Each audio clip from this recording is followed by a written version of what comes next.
Halo, selamat datang kembali di nggak tahu namanya podcast. Buset, saking nggak tahu namanya gue aja gue lupa nama podcast gue. Itu podcast yang tadi udah lo upload belum tuh? Oh iya tuh, itu lagi diupload ya yang episode pertama. Karena panjang banget coy. Itu kan hampir 1 jam coy. Nah, kenapa podcast gue nggak gue kasih apa ya, klip video gitu? Karena kalau misalkan gue mau, misalkan nih gue punya temen yang mau ngerokok, ya misalkan dia harus ngerokok dulu nih biar bisa mikir jernih. Nah itu sengaja nggak gue kasih audionya. Karena kenapa? YouTube itu kejam sama perokok sama peminum. Ya nggak salah juga, tidak salah juga. Tapi ya namanya juga demi mencari nafkah juga ya kan. Di sini kita nge-YouTube kan nggak munafik dong, demi passion. Enggak, saya nggak percaya itu pasti. Sampai berapa menit nih? Ya nggak tahu, kayak gue prediksi kan setengah jam bisa lah kita ngebahas topik ini nih. Nah, topik kita hari ini adalah apa ya, tontonan terbaik saat PSBB 2020 ya kan. Karena kan kita kemarin PSBB ngapain kegiatan kita ya kan, kita selain rebahan, ya udah pasti rebahan, nggak ngapa-ngapain lagi gitu. Karena Indonesia ini people-nya, orang-orangnya passionnya adalah rebahan.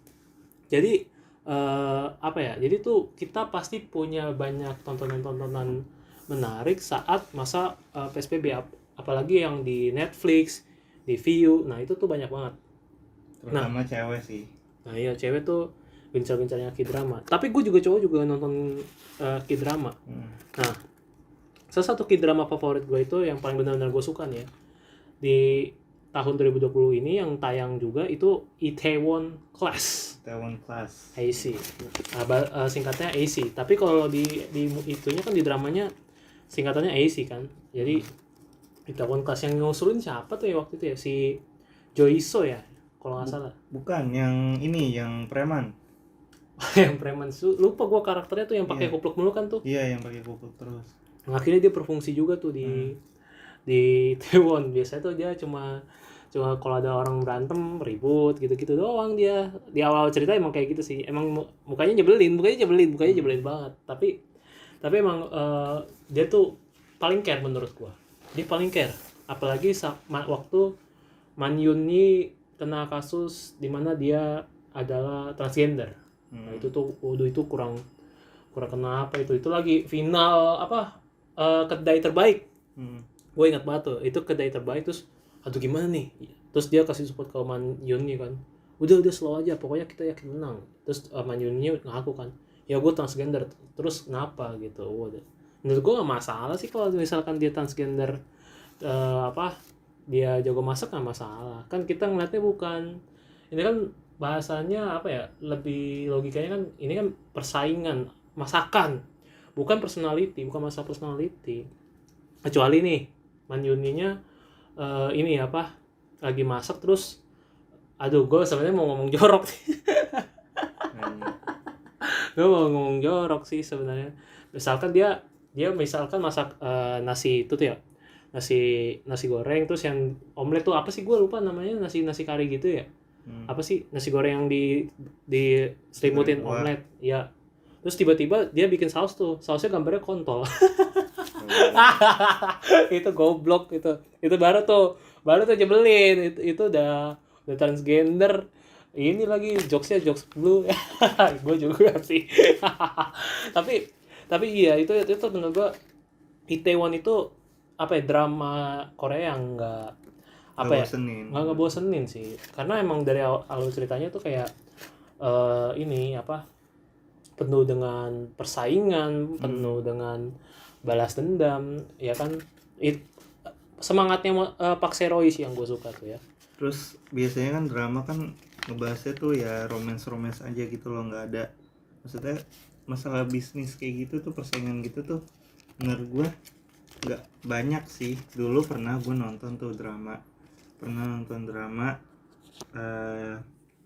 ada namanya apa ya kalau nggak salah, Bread King Kim Tak Gu. Nah itu tuh juga menurut gue ceritanya ya hampir sama sih sama Itaewon ini. Jadi ujung-ujungnya itu dia sukses, cuman pas awal-awal itu dia diintimidasi.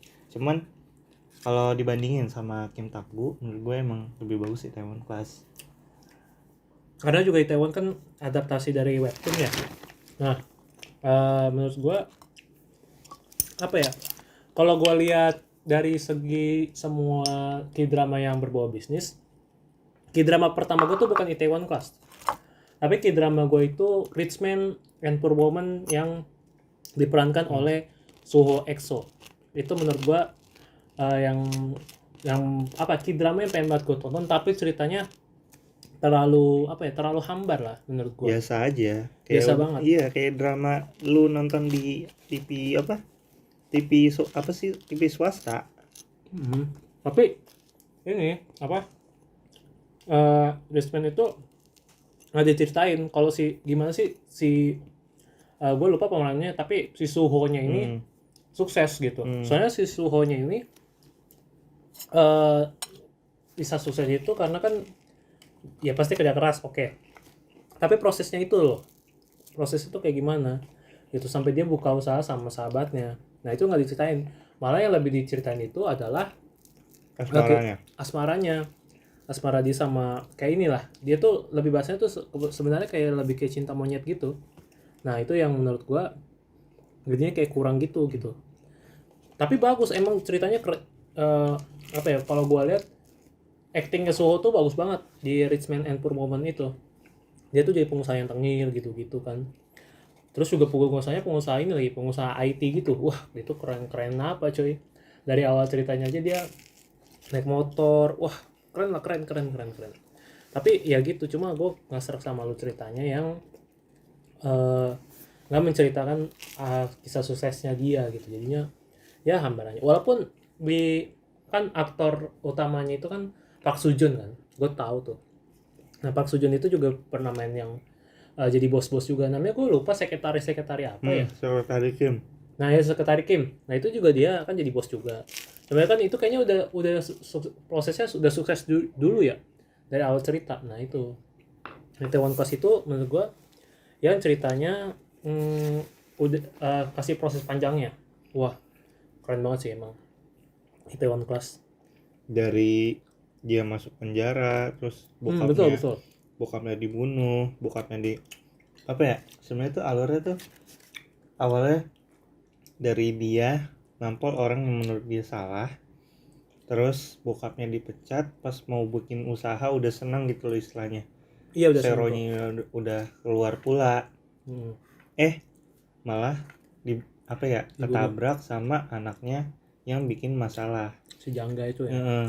Setelah itu bukannya anak si Presdirjangnya ini kena akibatnya, tapi malah Seroyi yang dipenjara. Setelah Seroyi bebas pun hidupnya tetap diganggu sama si Presdirjang sama anaknya ini. Dan itu menurut gua apa ya, pressure-nya gila banget sih. Maksudnya orang yang dibikin masalah tapi malah dia yang justru kena imbasnya gitu loh. Menurut gue mental Seroy di situ harus bagus, dan emang setiap bisnis, setiap orang yang pengen buka usaha, mental itu harus kuat. Iya betul dan banget. Emang itu yang utama. Waktu itu gue waktu apa ya, bapaknya cerita kayak aku tidak sabar nih membuka usahaku kan. Wah besoknya ditabrak sama si Jangga brengsek. Tapi gue yakin ya, yang semua penonton Itaewon Class tuh sebenarnya banyak yang benci sama anaknya si Jangga itu, karena ya gitu nyebelin. Waktu masih sekolah pamer mobil gitu. Tapi kalau di webtoonnya, kalau lo baca ya di Kakao apa gitu, gue lupa nama itunya, webtoonnya itu dia ditabraknya pakai Vespa bukan mobil. Jadi tapi tetap membuktikannya itu dengan cara ini, apa, dari si Osoa. Ya Osoa ya, wah ini kan punya si Jang Won gitu kan. Iya nih, oh gitu. Akhirnya si Seroy-nya ya marah dong. Makanya kan di situ si itunya juga apa ya, si Jangganya itu juga, si Jang Won-nya itu kalau nggak salah ini cedera juga kan, pura-pura cedera. Padahal emang dianya aja yang brengsek. Tapi gue nggak nonton K-drama terus, gue juga pasti nonton anime. salah satu anime yang sempet gue tertinggal itu adalah One Piece. Gue nonton One Piece lagi kenapa? Karena gue sebenarnya gue gabut banget. Walaupun banyak banget anime-anime yang sebenarnya episodenya itu tuh panjang banget. Kayak Hunter x Hunter. Gue tahu tuh kayaknya si Reza Octavian itu juga ngikutin Hunter x Hunter sampai dia cosplay jadi Killer Zoldyck. Gue lihat dia gila nih orang kayaknya sama Quarantine itu nggak ada job dari World Genius, akhirnya dia nonton Hunter x Hunter. Gue juga nonton Hunter x Hunter. Dulu pas gue kecil nonton sih, cuma sekarang udah ngikutin lagi. Iya, Hiatus ya sekarang. hiatus, statusnya tuh hiatus, nggak jelas. Padahal gue sebenarnya pengennya tuh dia harusnya buru-buru tamat, karena itu udah 9 tahun loh endingnya loh, yang 2011. Udah hampir mau 1 dekade, tapi nggak ada konfirmasi dari pihak animasi, pihak mangakanya juga nggak ada. Manganya juga hiatus kan ya? Iya, makanya gue bingung. Padahal tuh seru tuh. Gue masih penasaran gitu, si Gonnya ini gimana gitu nasib. Gimana dia beneran jadi sebenarnya gue bingung kalau si Gon itu punya cita-cita nggak sih gitu. Kan dia cuma pengen ketemu bapaknya. Tapi kalau misalkan dia dua sama Black Clover itu masih lebih apa ya, masih walaupun lebih ya seru sih. Black Clover tuh seru banget. Dan ini pecutan besar untuk Fairy Tail. Pecutan besar. Karena kenapa? Karena Black Clover itu ceritanya lebih naik lagi. Kayak gini sih, Black Clover itu kayak Boku no Hero, coba di versi zaman yang udah bahla, yang udah ya pokoknya zaman masih inilah mistisnya tuh masih ada gitu loh. Nah itu, dan itu gue respect banget sih sama perjuangannya Asta. Dan itu gue masih nonton sedikit sih sebenarnya. Ini kan kita kan PSBB lagi ya, walaupun kemarin ada demo ya kan. Gue tuh nggak ikut demo, sama sekali nggak ikut demo gue tetap lebih baik di rumah aja karena gue nggak mau kena masalah lah gitu. Nah gue kalau dibilang Black Clover itu banyak flashback, iya banyak banget flashback dari bagaimana Asta ini sama Yuno jadi friendship banget, walaupun statusnya cuma saudara angkat gitu lah, tapi kayaknya sih mereka berdua tuh saling respect gitu. Flashback terparah itu ya Naruto.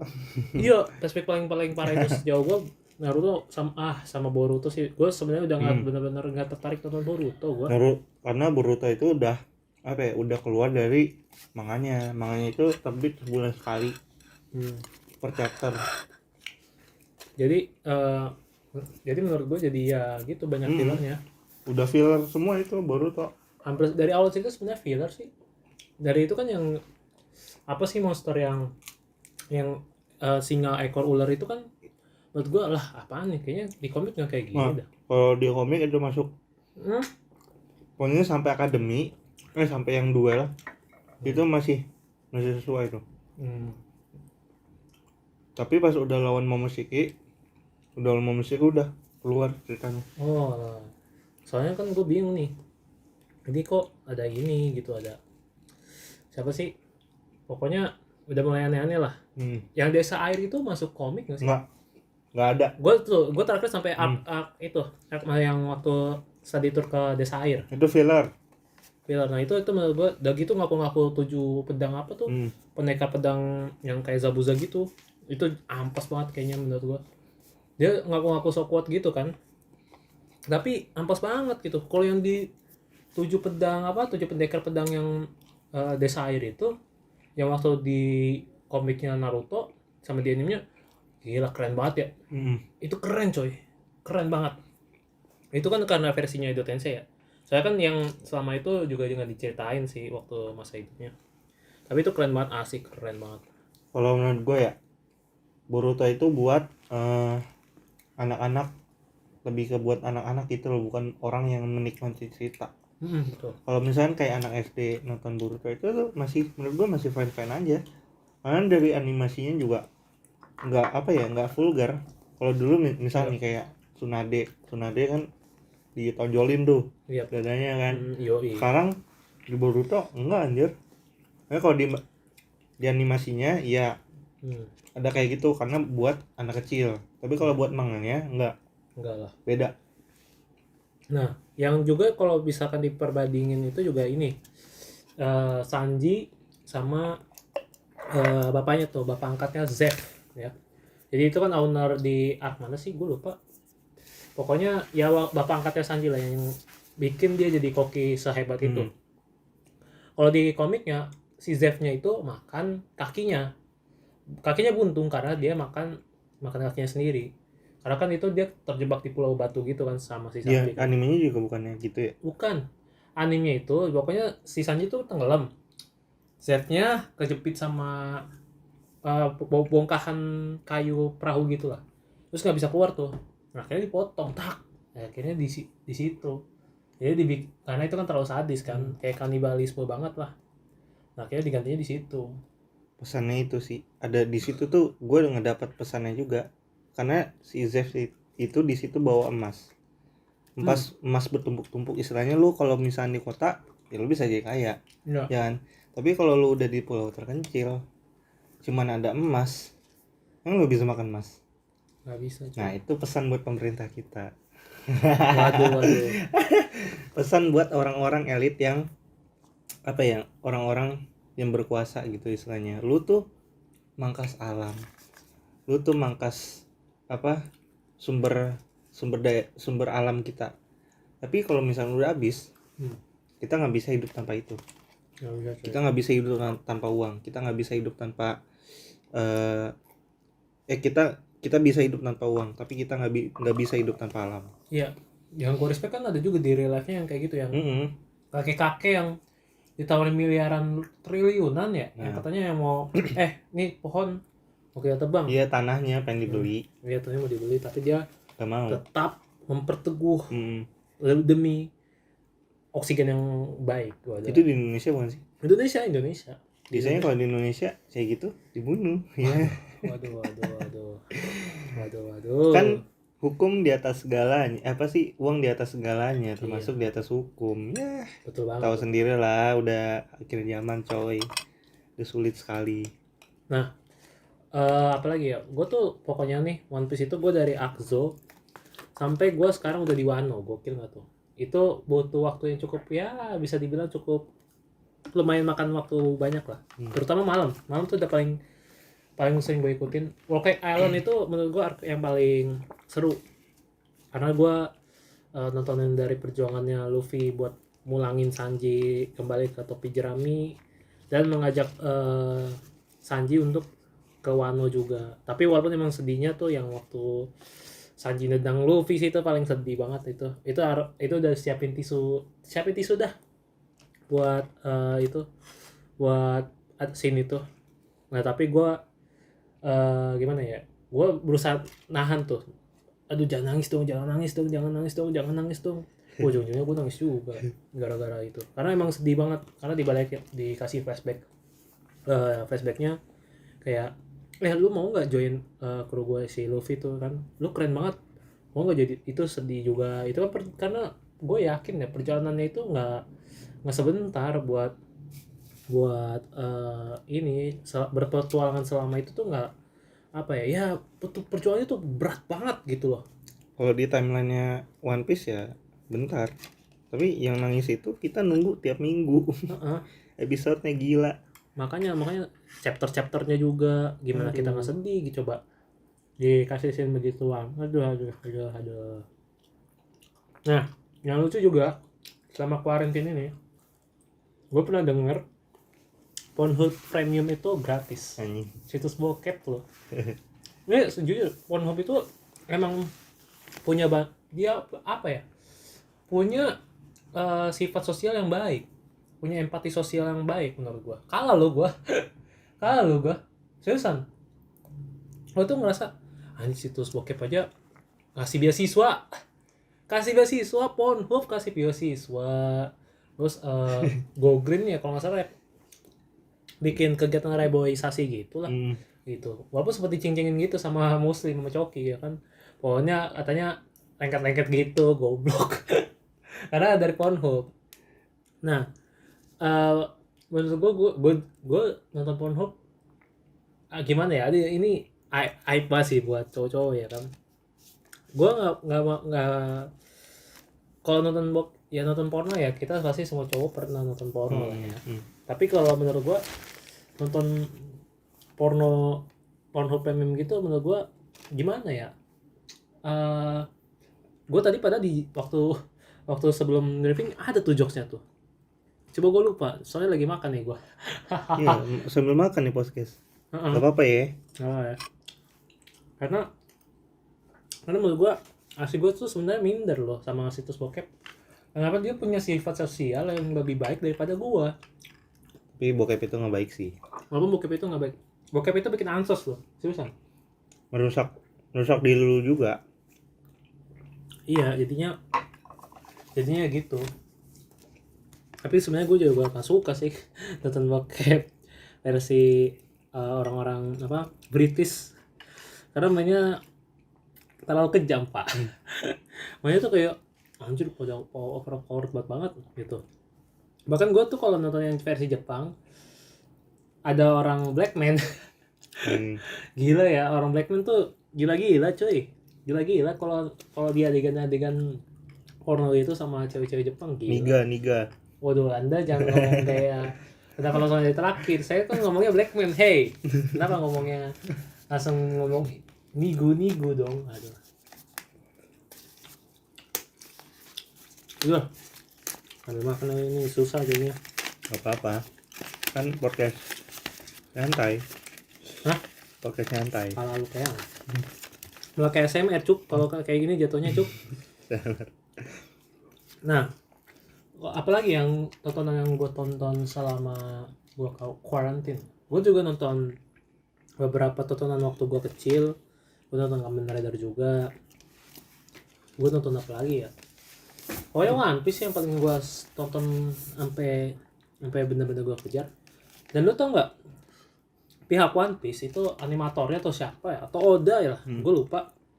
Dia nantangin gitu. Nah, weh, mumpung lagi quarantine nih, gimana gue bakal bikin sayembara, siapapun yang bisa nonton dari episode 1 sampai episode sekarang udah 900 itu ditantangin. Terus serius? Iya, ada hadiahnya katanya. Nah, temen gue ada yang udah nonton tuh, gue nggak tahu dia sekarang udah sampai mana ya, dia ngikutin lagi tapi dia bingung dia udah sampai mana ya. Katanya terakhir sih udah di ini di Dressrosa ya kan, cuma dia katanya udah malas ngikutin lagi atau gimana gitu. Tapi kalau gue nonton terus karena One Piece itu ada beberapa yang bikin gue penasaran emang gitu. Menurut gue itu dilama-lamain kenapa? Karena bikin kita penasaran, walaupun manganya juga bikin penasaran coy. Manganya bikin penasaran juga. Kalau lo baca tuh nggak, gue tuh paling banter baca One Piece 5 chapter lah. Kalau sampai penasaran banget baru gitu. Salah satu yang manga yang bikin gue penasaran itu di chapter yang dimana Kozuki Oden udah maksudnya dia udah join bajak lautnya Shirohige kan. Awalnya kan Shirohige tuh baru join Roger karena Roger tertarik tuh sama Oden kan. Nah si Odennya ini kalau nggak salah siapa ya, pokoknya tuh mau ke Pulau White atau apa gitu ya, Pulau Putih. Kru Roger tuh lagi di situ dan semua binatang tuh pada takut sama krunya Roger, ngeri banget saking ngerinya kan. Terus si Bagi ngeliat nih, kapten White, ada kapal bajak laut Whitebird. Wah si kayak gitu si Rogernya lagi keren banget, lagi apa ya, lagi habis ngajar angkatan laut, jadi itu keren banget itu gue baca manganya tuh, uset keren banget itu paling, itu tinggal tunggu animasinya tuh, itu keren banget tuh pasti. Nah sebenarnya gue juga Itaewon Class itu belum sampai kelar karena gue udah sih. Iya, gue tuh lagi episode 13, 3 episode lagi tuh gue bakal dikit lagi mau kelar. Cuma ceritanya tuh nagih banget.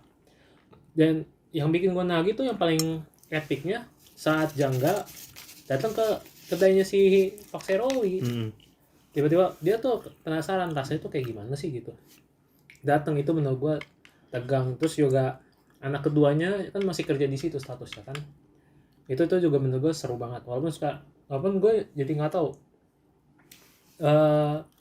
ya itu kalau menurut gue anak keduanya Jangga itu adalah impostor. Kenapa dia impostor? Karena dia mengkhianati Manyuni. Dia kan bikin serba cerita itu kan. Manyuni transgender. Nah itu dia impostor bangsat. Dia kenapa pakai cara trik kayak gitu demi itu karena dia buat ngejar tujuan omongannya si siapa namanya, Joyce terinspirasi, makanya dia berusaha untuk jadi pemimpin dari Jangga, pewarisnya, disuruh jadi pewaris makanya kan. jadi orang tuh jangan bucin. Bucin tuh emang bikin ya hancur segalanya. Nah kalau ngomongin bucin juga apa ya, gue juga nonton ini Nanatsu no Taizai, Seven Deadly Sins. Itu ceritanya sebenarnya dibilang acak-acak, emang acak-acak, cuma karakternya pada bagus banget. Karakter dari salah satu semuanya itu bagus-bagus. Dan teman-teman juga bisa nonton Seven Deadly Sins itu menurut gue ini bagus banget. Walaupun di season berapa yang menurut gue rada-rada wadidaw ya? 3 apa 4 ya? Enggak, 4 mah belum tayang coy. 2 berarti. 2. Menurut gue season 2. Tapi waktu setelah Escanor debut. Animasinya jelek anjir katanya. Sebenarnya emang animasinya jelek. Tapi menurut gue ceritanya bagus. Kayak Black Clover dulu aja. Black Clover kan dulu animasinya anjing apa itu. Yang katanya paling jelek itu animasinya Kingdom. Ini ceritanya bagus. Nah setelah Escanor itu udah debut kan katanya dibikin acara itu kan.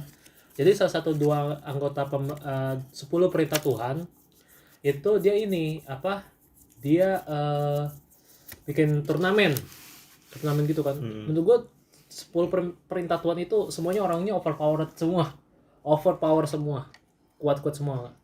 Si siapa ya, Gloxinius sama Droll. Nah itu menurut gue yang ceritanya ada karakter yang menurut gue terlupakan di situ. Gue lupa siapa ya. Pokoknya tuh dia kayak perawakannya kayak samurai. Itu menurut gue, ini karakter keren nih, gitu kan. Lagi kayak orang-orang Wano lah. Kayak Ryuma waktu masih hidup. Nah, menurut gue itu karakter terlupakan. Dia tuh waktu perang suci kemana tuh? Padahal gue pengen dia hadir tuh waktu perang suci. Cuma dia nggak tahu, cuma ikut turnamen gitu doang. Kan di turnamen itu sebenarnya tujuannya buat menghajar ini kan, 10 perintah Tuhan kan, si Meliodas. Cuma dia malah maju sendiri, goblok. Semua semua anggotanya Seven Deadly Sins-nya malah dipindahin. Dia ngajak sendiri, tepar, goblok kata gue. Goblok. Nah Meliodas-nya itu salah satu korban bucin juga. Iya kan, dia tuh udah tau kan, lu jadi raja iblis bego kan, dia kan disuruh jadi raja iblis sama bapaknya kan. Cuma dia malah bucin. Nah itu tuh gara-gara bucin dia benci sama rasanya sendiri sebagai seorang iblis. Akhirnya ini melupakan impian bapaknya. Dia dikutuk juga kan. Kutukannya itu dari dari Dewi sama Raja Iblis. Nah itu kan, kalau jadi setiap kutukannya itu beda-beda. Jadi Raja Iblis kasih kutukan reinkarnasi ke Elizabeth, Meliodas dikasih kutukan ke Meliodas tuh dikasih kutukan sama Dewi. Makanya tuh abadinya dikasih kutukan keabadian. Sebenarnya kutukannya Meliodas tuh bagus tau, keabadian. Cuma kan udah dikeluarin, nggak tau udah masih ada atau nggak. Gue seingat-ingat gue dia masih ada gitu, karena kutukannya tuh berbalik-balik gitu. Silang-silang gitulah. Raja Iblis kasih kayak Elizabeth, Meliodas dikasih sama Dewi gitu. Nah apalagi ya, walaupun ada lagi yang drama yang populer banget tuh namanya Merit apa sih, gue lupa, yang pelakor itu. The World of Merit. Nah, The World of Merit yang sekarang udah tayang di Trans TV. Ibu gue nonton coy. Kenapa gue bilang ibu gue nonton seriusan? dan itu waktu gue pernah ngomong ke saking kejam ceritanya ya, mungkin ya. Saking kejam ceritanya. Lu tau nggak? Jadi kan lagi kumpul keluarga ya, lagi lebaran tuh. Terus adik sepupu gue tuh sekitar umur 14 tahun lah ya. Nah itu acara apaan? ini acara pelakor-pelakoran. Gue kan taunya pelakor-pelakoran doang ya, gue lupa tuh. Terus tante gue yang notabene ibu dia, jangan nonton begituan. ya mana ada sih anak umur 14 tahun demen nonton begituan menurut gue. Tapi World Merit itu ya, itu efeknya parah banget. Iya parah. Buat netizen Indonesia ya. Sampai dihujat.